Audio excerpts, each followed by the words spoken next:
حضرت کا ایک ملفوظ ہے. حضرت فرماتے ہیں کہ اگر کسی کے گھر سے کسی بچے کا کڈنیپ ہو جائے، اگر کسی کے گھر سے کسی بچے کا کڈنیپ ہو جائے تو اس گھر میں کوہرام مچ جاتا ہے. اس گھر میں نہیں بلکہ پورے گاؤں میں کوہرام مچ جاتا ہے. ارے فلاں بچے کو کسی نے اٹھا لیا.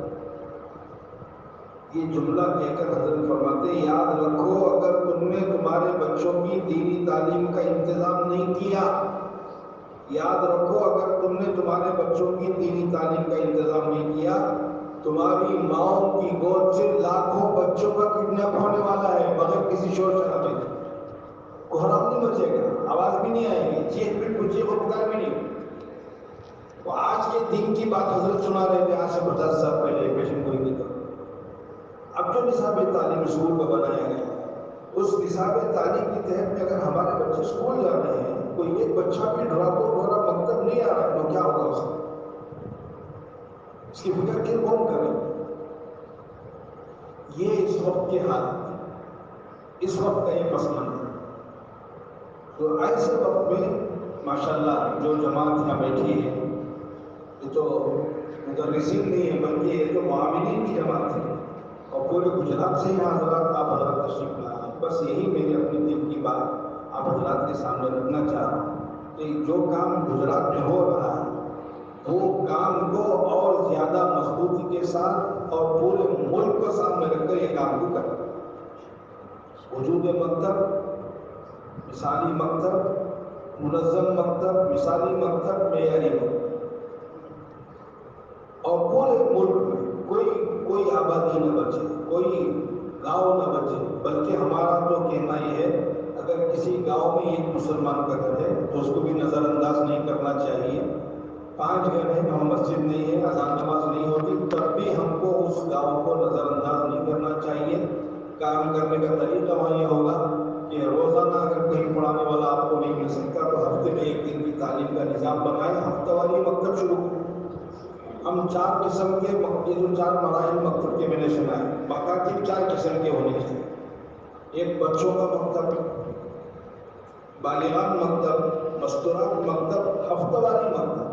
4 قسم کے مکاتب. بچوں کا مکتب ہر آبادی، ہر مسجد، اور بالغان مکتب بھی ہر مسجد میں ہونا چاہیے. بڑوں کا حال بھی تو بہت برا ہے. 2-3 سال پہلے ہمارا حج کا سفر ہوا تھا، ہمارے بھائی عرفان صاحب بیٹھے ہیں تو جس بلڈنگ میں ہمارا قیام تھا وہ اکثر کرناٹک کے حاجی تھے. لیکن بڑے افسوس سے مجھے کہنا پڑ رہا ہے کہ حج سے پہلے 15 دن پہلے ہم حج کے مذاکرے کے لیے حلقے بنا کر جب جائزہ لیا، حلقے بنائے تو حالانکہ حج کے لیے جو سب سے پہلا عمل ہے تلبیہ بلند آواز سے پڑھنا حاجی کو، وہ زبان پر نہیں آ رہا ہے. حاجیوں اس کو ان کی زبان پر لانے کے لیے ہم نے ہمارے ساتھیوں کو ہاتھ میں تسبیح دلوائی، اللہ لبیک اللہم لبیک، پورا تلبیہ بھی نہیں، اتنا جملہ 100 مرتبہ کہلوائی. جب وہ یاد ہو جائے تو پھر دوسرا جملہ. اس طرح اچھا وہ جتنے حاجی تھے وہ کسی مسجد کا متولی ہے، کوئی پٹیل ہے، کوئی علاقے کا ذمہ دار ہے، وہاں پر آیا ہوا. تو وہاں بہت احساس ہوا تعلیمی بالغان کبھی کبھی برکت کے طور پر ہوتے ہیں لیکن ہر مسجد میں ہونا چاہیے تعلیمی بالغان کا. تو یہ دوسرا مکتب ہے. تیسرا مکتب مستورات مکتب. ہر مسجد کے سائے میں ایک مستورات مکتب ہونا چاہیے، عورتوں کا مکتب.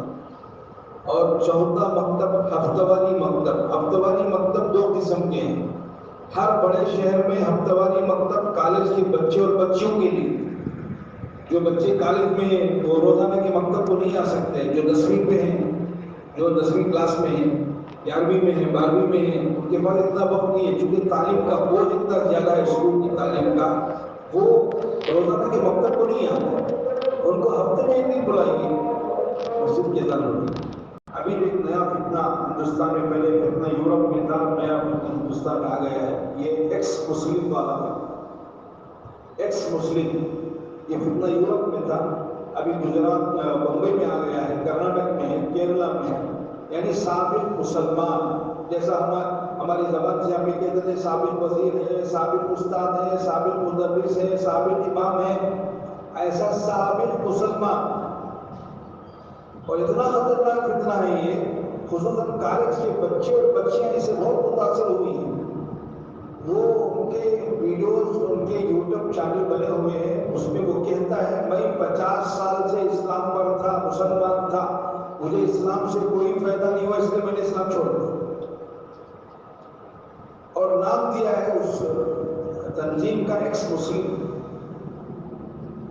اور اس میں جو متاثر ہوئے ہمارے کالج کے بچے اور بچے، بہت سارے وہ بچے جو ہمارے پاس مکتب میں پڑھے لیکن شک میں، ڈاؤٹ میں، تو اس لیے خاص طور سے وہ مکاتب جہاں 5 سال کا ختم قرآن کا نظام بنا ہوا ہے، وہ بچوں کو یا تو وہ مدرسے میں چلے گئے، بہت اچھی بات ہے، خوش نصیبی کی بات ہے۔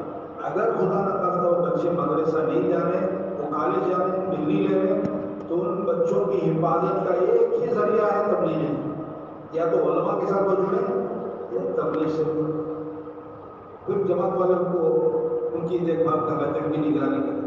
یہ ایک درخواست تھی، چونکہ ایک بہت بڑا طبقہ اس وقت ہمارے پاس قرآن ختم کر کے نکل رہا ہے، 5-6%، 10% تو مدرسہ جا رہے ہیں، بقیہ بہت بڑی تعداد جو ہے وہ مدرسہ نہیں جا رہی ہے، وہ کالجوں میں جا رہے ہیں، یونیورسٹی میں جا رہے ہیں اور ملکوں میں جائیں گے، لیکن اگر وہ جماعت سے جڑ گئے تو انشاءاللہ ان کی ایمان کی حفاظت ہو سکتی ہے اور دوسرے لوگوں کا جڑنا ان کے لیے ان کے ذریعے آسان ہے۔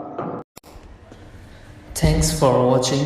Don't forget to like, comment, share and subscribe to Al Wahid channel.